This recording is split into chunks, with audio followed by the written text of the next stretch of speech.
ও হয় নাকি? পয়সা খবর বলি স্যার মানে জানো চাকি নাই হলে নাকি? স্যার সাকিব তো আসলে খালি বটিয়া ডাল হে না ও হেডমাস্টার নাম বলি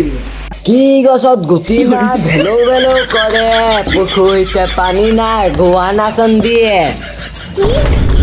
কই দিয়া না স্যাৰ হ্যাঁ পুখুৰীতে পানী নাই গোৱা নাচন দিয়ে তাৰ মানে হৈছে ও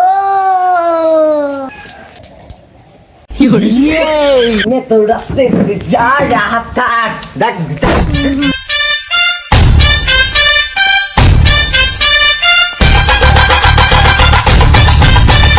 हो তুমি কেন নাচি আছা ও বাকি কেবা কেতিয়াবা গজনি আইছা কি